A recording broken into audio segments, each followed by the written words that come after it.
septembre 1983, dans un bunker secret au sud de Moscou. Un officier soviétique est seul devant ses écrans. Et soudain, l'alarme se déclenche. Sur son écran, un mot s'affiche en rouge, lancement. Les États-Unis viennent de tirer un missile nucléaire sur l'Union soviétique. Puis un deuxième, et puis 3 autres. Sa consigne est claire, et il n'y en a qu'une, prévenir immédiatement ses supérieurs pour que l'URSS riposte avant l'impact. S'il décroche le téléphone, c'est la guerre nucléaire totale. Et ce qu'il va faire dans les secondes qui suivent va littéralement sauver le monde. Voici l'histoire de Stanislav Petrov, l'homme qui a dit non. Avant de revenir dans ce bunker, il faut comprendre une chose. Cette nuit-là n'arrive pas par hasard. Cette alerte arrive au pire moment possible. 1983 est considéré par beaucoup d'historiens comme le sommet de la guerre froide. Plus dangereuse encore que la crise des missiles de Cuba en 1962, sauf que cette fois, presque personne ne s'est rendu compte de ce qui se passe. D'un côté, il y a Ronald Reagan. Quelques mois plus tôt, il a publiquement traité l'Union soviétique d'empire du mal. Et il vient d'annoncer un projet qui terrifie Moscou.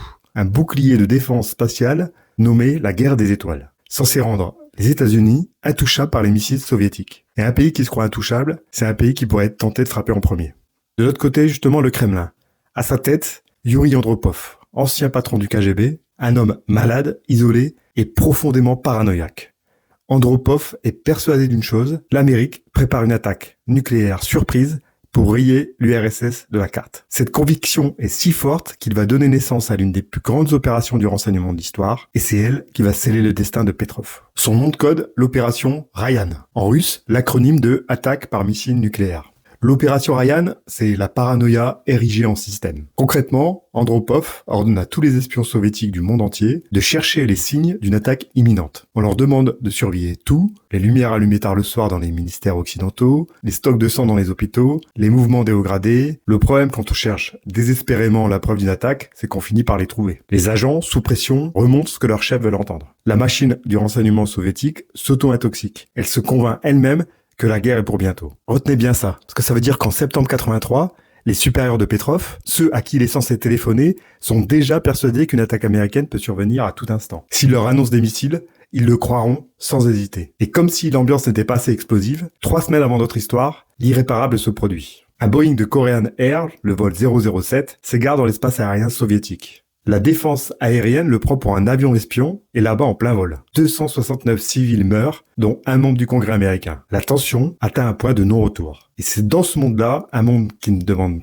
qu'un prétexte pour s'embraser, que Stanislav Petrov prend son service. Petrov travaille dans un bunker top secret qui abrite le cerveau de la dissuasion soviétique. Un réseau de satellites appelé OKO. OKO, ça veut dire œil en russe. Le principe est simple et redoutable. Quand un missile américain décolle, ses moteurs dégagent une chaleur intense. Les satellites OKO, en orbite, sont conçus pour repérer cette signature thermique au moment même du lancement. L'objectif est simple, donner à l'URSS un précieux avantage, savoir qu'une attaque arrive avant même que les missiles aient quitté le ciel américain. Pourquoi ces quelques minutes sont-elles vitales ? À cause d'une doctrine appelée la riposte sur alerte. L'idée, c'est de lancer ses propres missiles dès la détection de l'attaque adverse avant d'être touché, pour être sûr de pouvoir riposter même si on est détruit. Autrement dit, dans ce système, l'opérateur de garde ne déclenche pas une réunion, il enclenche un compte à rebours vers l'apocalypse. Et cette nuit-là, l'opérateur de garde, c'est Petrov. Stanislav Petrov n'a rien d'un héros de film. C'est un lieutenant-colonel de 44 ans, ingénieur de formation. Et ce détail va tout changer. Car Petrov n'est pas un simple exécutant. Il a participé à la conception même des protocoles du système. Donc il connaît ses forces et surtout,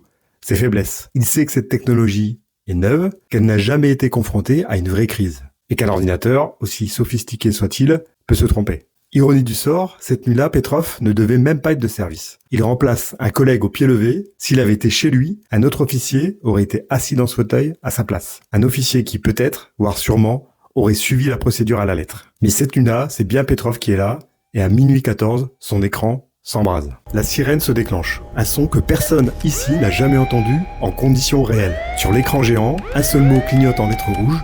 Lancement. Un missile balistique vient de partir d'une base américaine, direction l'Union soviétique. Tout le bunker se fige, puis s'affole d'un coup. Des dizaines de techniciens se tournent vers Petrov. La règle ne laisse aucune place au doute. Il doit immédiatement décrocher le téléphone rouge et transmettre l'alerte à sa hiérarchie. Mais bizarrement, Petrov ne bouge pas, parce qu'un détail le dérange. Un seul missile, ça n'a aucun sens. Si les Américains lançaient vraiment une première frappe, ils n'enverraient pas qu'un missile. Ils enverraient des centaines pour anéantir toute capacité de riposte. Un seul projectile, c'est tout sauf une attaque générale. Alors il attend, Et les quelques secondes qui passent durent une éternité. Et d'un coup, l'écran change. 2, 3, 4, 5 missiles. L'ordinateur affiche désormais le niveau de confiance le plus élevé, probabilité maximale. Pour la machine, il n'y a aucun doute, c'est une attaque réelle et elle est en cours. Tout le système est conçu pour ce moment précis. Les voyants hurlent, le téléphone direct avec le commandant suprême est à portée de main. Plus haut dans la chaîne, des hommes attendent un seul mot pour autoriser le feu nucléaire. Petrov, lui, sent ses jambes se dérober. Il déclarera plus tard qu'il avait l'impression d'être assis sur une poêle brûlante. Tout le monde le fixe, chaque seconde qui passe rapproche les supposés missiles de leur cible. S'il a tort en n'agissant pas, dans une vingtaine de minutes, des villes soviétiques vont être rayées de la carte. S'il a tort en agissant, il va déclencher la fin du monde. Et le pire, c'est qu'il n'a à cet instant aucune preuve, ni dans un sens, ni dans l'autre. Et là, Petrov fait l'impensable. Il désobéit. Dans sa tête, l'ingénieur l'emporte sur le soldat. Il s'accroche à sa logique. Le système est neuf, jamais éprouvé. Le nombre de missiles est absurde pour une vraie attaque. Et les radars au sol, eux, ne confirment toujours rien, aucun objet repéré franchissant l'horizon. La machine dit « guerre », son intuition lui dit « bug ». Alors il décroche le téléphone, mais pas pour annoncer l'attaque, mais pour dire à l'officier supérieur d'une voix qu'il s'efforce de garder calme, une seule phrase, c'est une fausse alerte, dysfonctionnement du système. Je sais pas si vous mesurez bien ce qu'il vient de faire, il n'a aucune certitude, il vient de parier à pile ou face la survie de son pays et d'une partie de l'humanité. Sur quoi ? Un pressentiment. Et maintenant, il lui reste qu'à attendre. Si dans quelques minutes une ville soviétique se transforme en cratère, alors il se sera trompé. Et il sera l'homme qui aura empêché l'URSS de riposter. 1 minute, 2 minutes, 5 minutes, toujours rien. Aucune explosion, aucun impact, le ciel reste vide. Petrov avait raison. Mais une question demeure. Comment 5 satellites ont-ils pu voir 5 missiles américains qui n'ont jamais existé ? La réponse ne viendra que bien plus tard après une enquête. Ce 26 septembre, à cette période de l'année proche de l'équinoxe, une coïncidence rarissime s'est produite. Le Soleil, les satellites Oko et de hauts nuages d'altitude se sont retrouvés parfaitement alignés.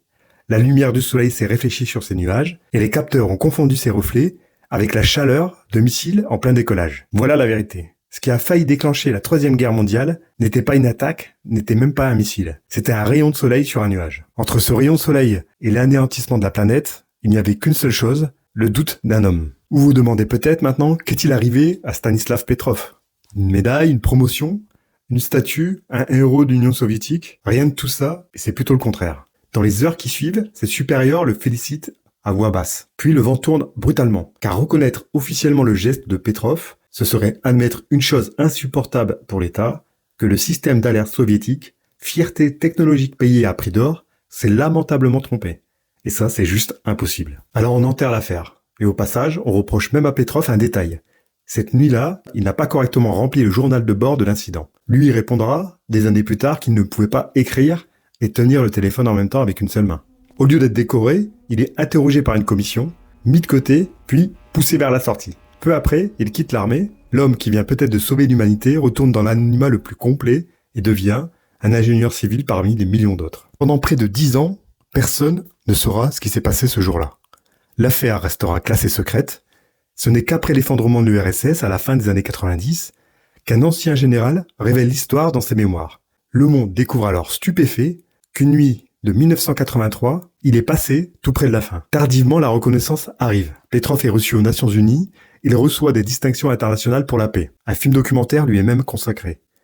Mais lui n'a jamais accepté le mot de héros, il répétait simplement qu'il avait fait son travail, qu'il avait été la bonne personne au bon endroit, au bon moment, et que selon lui, ses chances d'avoir raison cette nuit-là n'étaient que de 50-50. Sa vie, ensuite, fut tout sauf glorieuse. Modeste, parfois difficile, marquée par la maladie de sa femme, Petrov s'est éteint en 2017 dans une quasi-indifférence. Le monde n'a appris sa mort que plusieurs mois plus tard.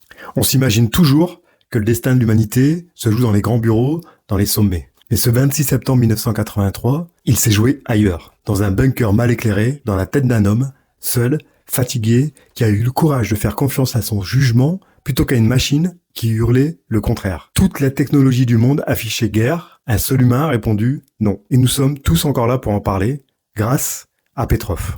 Mettez-moi en commentaire ce que vous auriez fait à la place de Petrov, même si j'ai une petite idée quand même. Et n'hésitez pas à partager cette vidéo qui raconte une histoire qui selon moi est trop méconnue. Abonnez-vous, ça ne coûte rien et ça aide énormément la chaîne à grandir. Si vous voulez voir à l'inverse jusqu'où un service de renseignement est prêt à aller quand il décide, lui, de passer à l'action, regardez cette vidéo sur le Mossad.